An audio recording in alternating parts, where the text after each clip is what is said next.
अस्सलाम वालेकुम dear students, उम्मीद है आप सब खैरियत से होंगे। इंट्रोडक्शन टू पब्लिक एडमिनिस्ट्रेशन के 14th लेक्चर के साथ हम आपकी खिदमत में हाजिर हैं। लास्ट 2 लेक्चर से हमने एक नई डिस्कशन का स्टार्ट लिया है जिसमें हम मैनेजमेंट को समझ रहे हैं। एक चीज़ को हमने समझा था कि management is basically the function of 4 things. When we apply 4 tools on something we call it management. Management 4 functions का नाम है जो प्राइमरी फंक्शंस है, उसके साथ समटाइम्स हम एक ऐड कर लेते हैं। जो प्राइमरी फंक्शंस हैं वो है planning, organising, leading and controlling, and sometimes we add as assurance, ये भी हम उसको ऐड कर लेते हैं। तो जब हम ये 4 फंक्शंस अप्लाई करते हैं मार्केटिंग पर, तो उस वक्त हम क्या कर रहे होते हैं? हम उस वक्त मार्केटिंग मैनेजमेंट कर रहे होते हैं। जिस वक्त ये चारों फंक्शंस हम अप्लाई करते हैं फाइनेंस के ऊपर, उस वक्त हम फाइनेंस मैनेजमेंट कर रहे होते हैं। तो ये बेसिक वो टूल्स हैं जिनके ज़रिए आप मुख्तलिफ चीज़ों को मैनेज करते हैं। तो आज के लेक्चर से हम स्टार्ट लेंगे प्लानिंग को ज़रा डीपली समझने की। प्लानिंग क्या है, प्लान मैनेजर्स किस तरह प्लान करते हैं, developing plans, approaches to planning, planning किस तरह की जा सकती है। ट्रेडिशनल अप्रोच जो थी वो थी टॉप डाउन, टॉप पे प्लानिंग होगी और डाउन या नीचे वाले को बता दिया जाएगा कि हमने ये प्लानिंग की है, इसके मुताबिक आपको काम करना होगा। टॉप डाउन अप्रोच किसी भी फील्ड में कोई बहुत ज़्यादा आइडियल चीज़ नहीं होती। इवन अगर आप घर में भी हैं और आपके वाले साहब आपको वन फाइन मॉर्निंग कहता है जी हमने डिसाइड किया है कि आप फलां काम कर रहे हैं, फलां कोर्स में आपको दाखिला लेना होगा, हमने ये डिसाइड किया और आपको करना होगा, तो क्या होगा?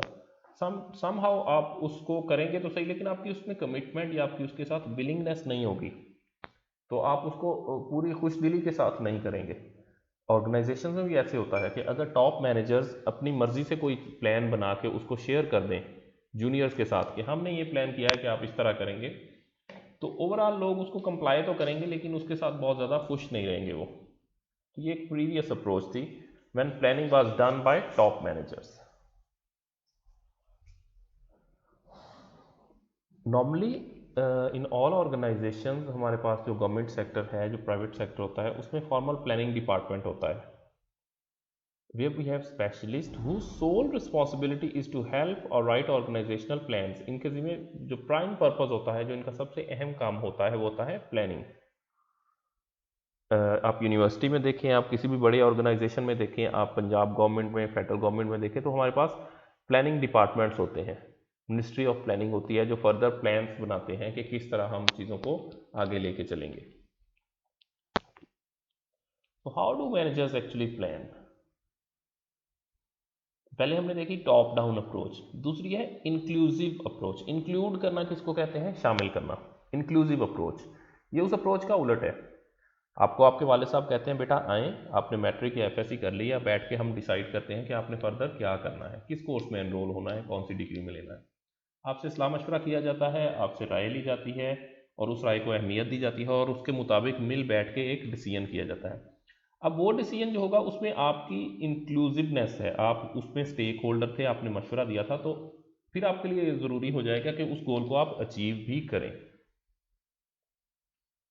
तो इंक्लूसिव अप्रोच क्या है? Employees at each level develop plans suited to their needs. Employees acquire greater sense of the importance of planning when they participate in the process। Overall जितना भी प्रोसेस होता है उसमें हम पार्टिसिपेशन कराते हैं सारे स्टेक होल्डर्स की, और उनकी पार्टिसिपेशन से हम प्लान बनाते हैं और वो प्लान बेहतर होते हैं। तो गोल सेटिंग या जो प्लानिंग है इसके क्या स्टेप्स हैं? सबसे पहले रिव्यू द ऑर्गेनाइजेशन मिशन। किसी भी ऑर्गेनाइजेशन का एक मिशन होता है, ये मिशन स्टेटमेंट की सूरत में मोस्टली लिखा हुआ होता है हमारे डॉक्यूमेंट्स में, हमारी वेबसाइट्स के ऊपर, हमारे कॉरपोरेट ऑफिसेज में ये क्लियरली लिखा होता है मिशन स्टेटमेंट्स। आप देख सकते हैं, आप इंटरनेट पे जाएं, mission statement of KFC, mission statement of Unilever, mission statement of various universities, school, colleges, जितनी बड़ी ऑर्गेनाइजेशन सबकी एक विजन स्टेटमेंट और मिशन स्टेटमेंट होती है। सबसे पहले हम उसको देखते हैं कि उसमें हमने क्या वादा किया था। जब हम ये ऑर्गेनाइजेशन स्टार्ट कर रहे थे तो उस वक्त हमारे माइंड में क्या था, हम क्या करेंगे। इवेलुएट अवेलेबल रिसोर्सेज, आपने मिशन स्टेटमेंट को देख लिया कि उसके ज़रिए हम फलां काम करने जा रहे हैं। उसके बाद हम अवेलेबल रिसोर्सेज को देखते हैं कि इस वक्त what we have with us, हमारे पास रिसोर्सेज कौन से हैं। Then determine the goals individually और विद इनपुट फ्रॉम अदर्स। हम गोल्स डिटरमिन करते हैं फिर कि हमारे क्या गोल्स होंगे, डिपार्टमेंटल गोल्स क्या होंगे, उनको जब हम फर्दर ट्रांसलेट करेंगे तो इंडिविजुअल गोल्स क्या होंगे। जब गोल्स पे बात आती है तो फिर हम गोल सेटिंग पे ज़रा बात करें कि गोल सेटिंग क्या है, बेसिकली ये किस तरह से की जाती है, इसके स्टेप्स क्या हैं। Goal setting should be in accordance with the organisational mission and goals in other organisational areas. तो पूरी की पूरी ऑर्गेनाइजेशन के जो भी गोल्स होते हैं वो इन लाइन होने चाहिए, उनकी एक ही सिमत होनी चाहिए, एक ही सोच को ज़हन में रखते हुए वो गोल्स डिज़ाइन किए गए होने चाहिए। Write down the goals and communicate them to all who need to know them. जब आप गोल्स को माइंड में सेट कर लेंगे फिर आप उनको प्रॉपर पेपर फॉर्म में लेके आते हैं और उसके साथ जितने भी लोग स्टेक होल्डर्स होते हैं उन सबको आप कन्वे करते हैं। आपने उनके मशवरे के साथ कुछ गोल्स बनाए होते हैं, जब वो फाइनल हो जाते हैं तो फिर हम उनको कन्वे करते हैं। And finally review results and ask themselves whether goals are being met. जब आप गोल्स उनके डिस्कशन के साथ बना लेते हैं, उनको कन्वे कर देते हैं, फिर टाइम टू टाइम आप उनसे फीडबैक लेते हैं कि जनाब हमारा जो 1 साल का प्लान था, हमने जो मिल के डिसाइड किया था, उसके ऊपर 3 महीने गुजर चुके हैं, तो क्या 1/4 काम हो गया है? वक्त का 1/4 तो गुजर चुका है, क्या काम का भी 1/4 हो गया है? 6 माह बाद हम कहेंगे जी आधा वक्त गुजर गया है, क्या आधा काम भी हो गया है या नहीं हुआ? तो पीरियोडिक टाइम इंटरवल्स पे हम उनको उसको रिव्यू करेंगे। So let's have a look on planning process. सबसे पहले मैंने आपको बताया कि हम मिशन स्टेटमेंट को देखते हैं। What is the mission of our organisation, why this organisation was formed. इस यूनिवर्सिटी जब ये नई थी और जब ये यूनिवर्सिटी बनाया जाना था तो उस वक्त कौन सा मिशन था बनाने वालों के ज़हन में, वो आपको मिशन स्टेटमेंट की सूरत में यूनिवर्सिटी की वेबसाइट से मिल जाएगा। सबसे पहले हम मिशन को सामने रखते हैं। ऑर्गेनाइजेशंस पर्पस और फंडामेंटल रीजंस ऑफ एग्जिस्टेंस, जो बेसिक रीज़न थी हमारे एग्जिस्ट करने की, एक ऑर्गेनाइजेशन को बनाए जाने की जो असल वजह थी, वो हमारी मिशन स्टेटमेंट होती है। सबसे पहले हम उसको देखते हैं। उसमें से हम गोल्स ड्रॉ करते हैं। गोल के किस चीज़ को हम कहेंगे, फ्यूचर टारगेट और एंड रिजल्ट। एक हमारा टारगेट या एक end result an organisation wish to achieve.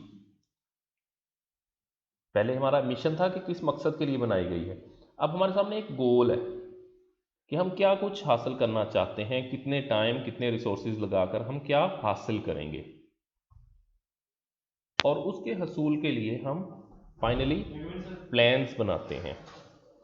Plans क्या है? Basically these are the means devised for attempting to reach a goal. So plans are basically वो रास्ते हैं जो हम गोल्स को हासिल करने के लिए अडॉप्ट करते हैं। Means devised for attempting to reach a goal.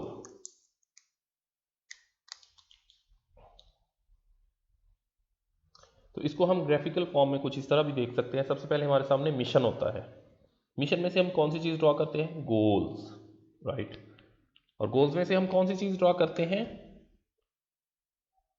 Plans. अब देखिए कि ये सीक्वेंशियल प्रोसेस है। एंड फाइनली गोल अटेनमेंट, कि जो कुछ हमने सोचा था कि ये चीज़ हम हासिल करेंगे और इस तरीके से हासिल करेंगे, क्या उसको हम एफिशिएंसी और इफेक्टिवनेस के साथ हासिल कर पाए? हमारी उस अटेनमेंट के अंदर एफिशिएंसी भी तो होनी चाहिए ना। एफिशिएंसी क्या है? Again high output with less amount of input, resources कम ज़ाया हो, आउटपुट ज़्यादा आए। और इफेक्टिवनेस क्या है? कि आपने बेहतरीन गोल्स चूज़ किए हों, गोल्स गलत ना हो, गोल्स भी ठीक चूज़ किए जाएं और उनको कम रिसोर्सेज के साथ अचीव किया जाए। तो ये बेसिकली प्लानिंग प्रोसेस है एक स्लाइड के ऊपर। ऑर्गेनाइजेशन मिशन की ज़रा हम बात करते हैं। मिशन स्टेटमेंट में क्या होता है? इट्स रिटन और अनरिटन समटाइम्स। मोस्टली ये रिटन फॉर्म में होती है। It address customers. Mission statement के अंदर ये चीज़ होती है कि हु आर आर कस्टमर्स, हमारे कस्टमर्स कौन हैं। फिर उसके अंदर प्रोडक्ट्स और सर्विसेज का जिक्र होता है कि हम कौन सी प्रोडक्ट्स और सर्विसेज देंगे। लोकेशन का जिक्र होता है कि हमारा लोकेशन क्या है, हम एक ज़िला एक डिस्ट्रिक्ट के लिए है, एक प्रोविंस के लिए है, हम एक नेशनल लेवल की ऑर्गेनाइजेशन है या इंटरनेशनल लेवल की है। टेक्नोलॉजी कौन सी हम यूज़ करेंगे, कंसर्न फॉर सर्वाइवल, हम किस तरह सर्वाइवल और ग्रोथ पे हम काम करेंगे। Concern for public image, overall हम लोगों के ज़हन में अपना इमेज किस तरह का बनाना चाहते हैं। And what we have concern for employees. अब देखिए इसमें तकरीबन एक ऑर्गेनाइजेशन की रेलिवेंट सारी की सारी चीज़ें डिस्कस होती हैं। Who we are, what we want to do, where we are, what technology we are using, what is the public image we want to draw in the minds of our customers। तो ये सारी की सारी चीज़ें mission statement के अंदर हम detail से बताते हैं, और मिशन स्टेटमेंट में से हमारे गोल्स आते हैं। उन गोल्स को अचीव करने के लिए हम प्लान्स बनाते हैं। बेसिकली हम प्लानिंग पढ़ रहे हैं, लेकिन planning is basically the output of goals, and goals is the output of mission statement. So let's have a look on the mission statement of KFUEIT। आप हमारी वेबसाइट पे जाएं, आपको वहाँ से एक मिशन स्टेटमेंट मिलेगी। वो क्या है, to offer an undergraduate educational experience in engineering and information technology where. अब जरा देखिएगा, the curriculum and its delivery confirm to international standards. हमने बताया था ना कि लोकेशन पे बात होगी। अब देखिए यहाँ पे इंटरनेशनल स्टैंडर्ड्स की बात आ रही है कि हम कोई लोकल ऑर्गेनाइजेशन नहीं, हम इंटरनेशनल स्टैंडर्ड्स के मुताबिक काम करेंगे। और हमारे कस्टमर्स कौन है, undergrad students. The students are provided an environment for wholesome development of the of their personality and creative potential. हम उनकी पर्सनैलिटी पे काम करेंगे, उनकी पोटेंशियल पे काम करेंगे। The graduates produced are most sought after by prospective employers. हम जो आउटपुट देंगे मार्केट को, यहाँ से हमारे जो ग्रेजुएट्स निकलेंगे वो बेस्ट होंगे मार्केट के लिए। तो ये बेसिकली आप देखें, ख्वाजाफरीद यूनिवर्सिटी की एक मिशन स्टेटमेंट है।